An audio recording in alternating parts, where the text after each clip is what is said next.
Magandang araw mga boss. Pupuntahan ko ngayon yung pinakadaungan ng mga sundalo rito, ng sundalong Amerikano tsaka ng mga Pilipino. Yung lumang daungan nila nung World War II pa.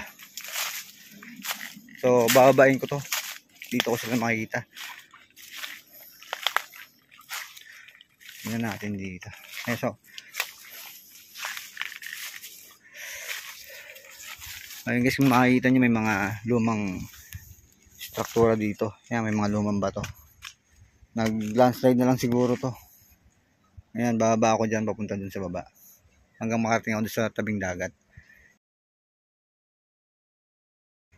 Mga daungan nila nung unang panahon. Yun ang pupuntahan natin. Bababa tayo dito. Let's go. Babain na natin tong lugar na to. Doon pa yung white sand sa kabila. Oo. Dati siguro hagdanan to. Nag-landslide lang. Ayun. Pababa dyan sa gilid. So, dalawa yung daanan. Isang daanan papunta rito. Tsaka yung isa papunta rito. Sure na ba yan, sure? Saan tayo daan? Kaliwa kanan? Dito, mas malapit dito. Dito? Oo. Slide dito ah. Kapit kayo ha. Bigat mo pa naman din. Slide kasi. So, Boy, kartado ka din. hindi na makita yung lumang hagdan. Gawa na. Baka dito na talaga yung hagdan na gumuho. Pakahirap.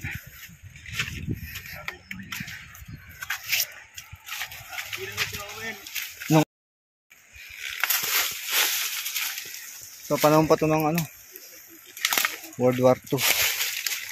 Walang napunta rito kasi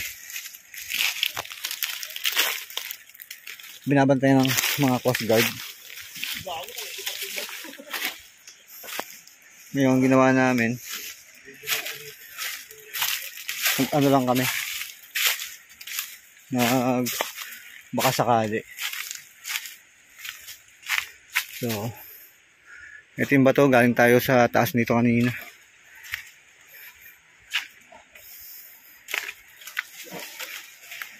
Pupuntahan natin yung pinaka daungan nila rito ng bangka nila or barko. Napakagubat dito.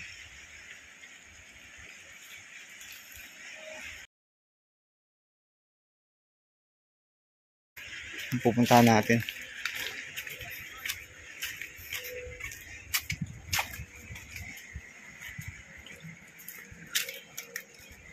Tatano ko na yung baba. Napakadumi. Ayun. Sinasabi nila.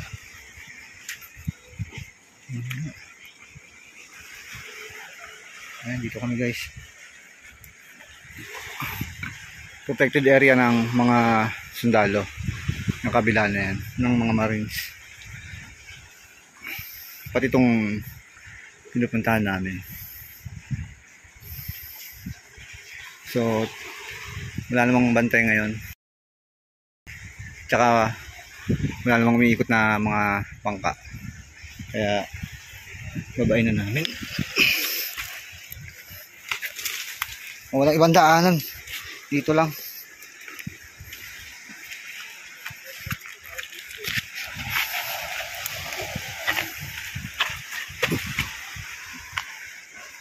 Yun. So puntahan muna natin to. Napakadumi.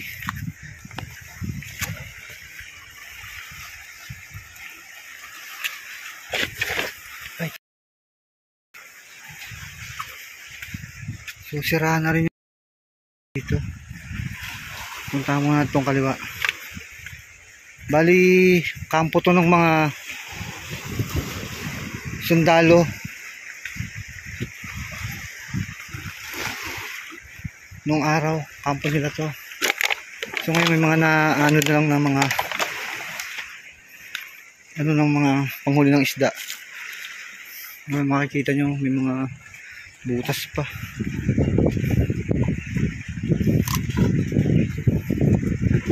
Ito yung napakalaki. Tapos gumuho na rin, nabiyak na. Ito.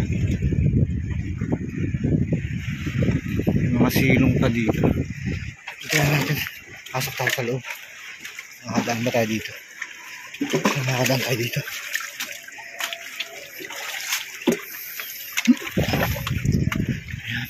Yung mga kampo nila yan, mga luma na yan. Siguro dahil sa giyera kaya na rin gumuho.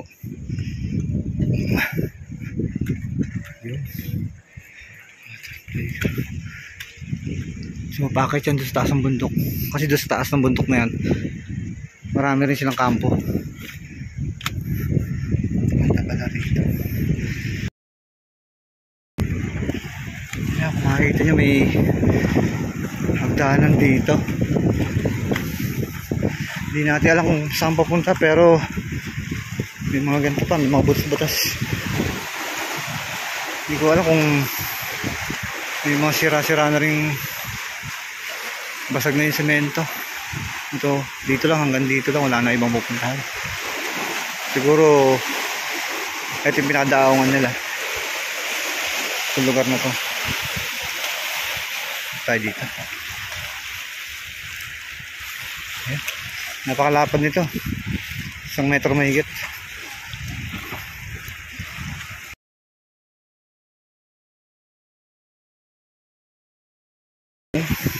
Napunta sa kampo nila, tapos nung breakwater para sa alon. Tapos mamaya punta naman tayo sa kabila.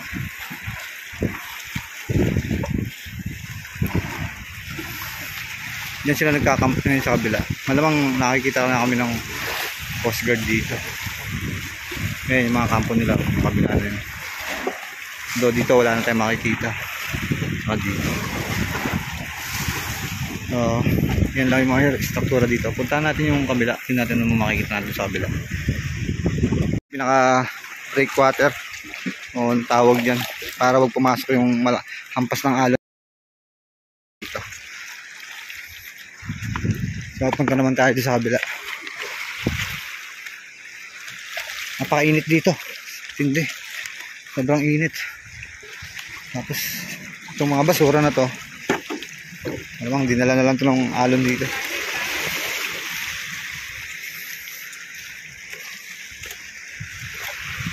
Ayan, napakadami, sobrang init. O ayan o, parang alam kung tinangayin dyan o gumuho yan. Ayan pa, siguro gumuho to kasi nampas na rin siguro ng alon sa lakas,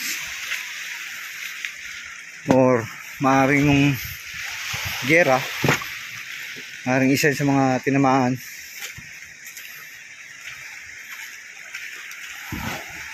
So ayan, makikita mo, napakalaki niyan. Tapos may mga nakasilipang mga bakal. Ito sa kabila.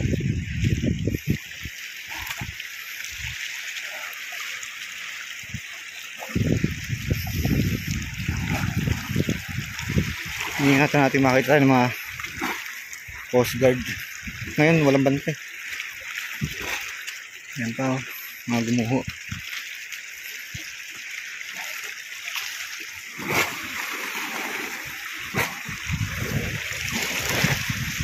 So isa to dito sa ano, part ng Cavite.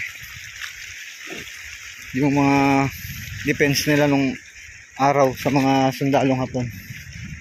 Ito yun, kasama to doon sa mga kampo ng mga sundalo. Yan, pag ganun doon. Ito yung isa. So ikot muna tayo dito. So ang kampo nila dito, tsaka doon sa taas. May mga kampo doon sa taas na marami na ganito rin, mga gumuho na rin. Ayan, ang kagaya niya, no?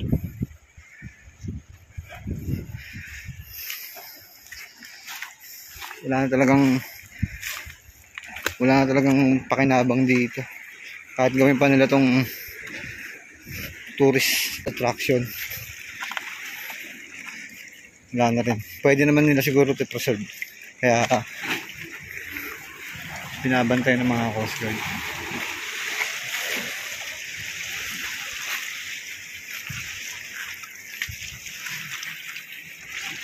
Ang laki ng bato na to. Sobrang laki ng semento. Nuhuna.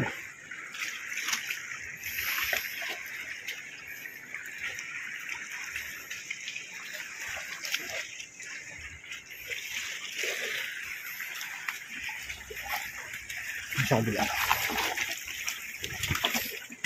Makikita mo, ito yung mga bakal nila. Napakalaki. Solid mga bakal. Ay, mga nakausli pa yung bakal. Ang daming bakal. Yung mga tubo ko.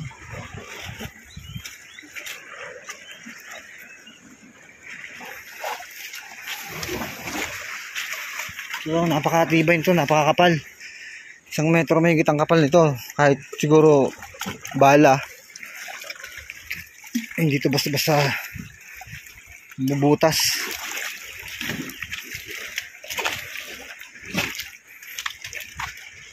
Ang laki.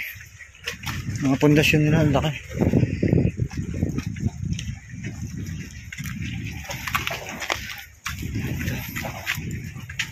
So hanggang dito lang siya. Dito wala na tayong makikitang iba. Hanggang dito lang yung hangganan niya. Napakahaba nito. Malayo. Ito yung kabuuan. Bakit yan doon? Yung binabaan namin kanina. Yun yung hagdanan na bakit sa kampo. Tapos gumuho na rin.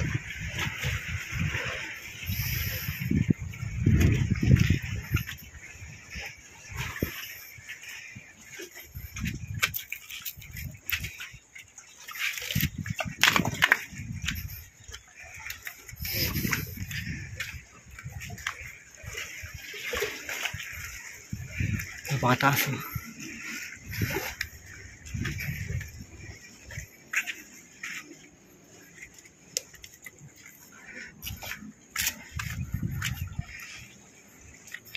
Sobrang init.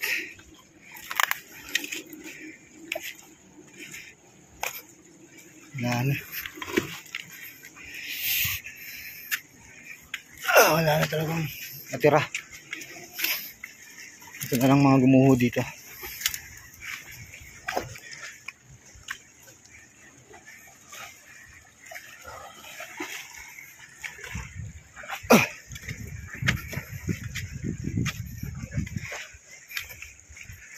Napakainit.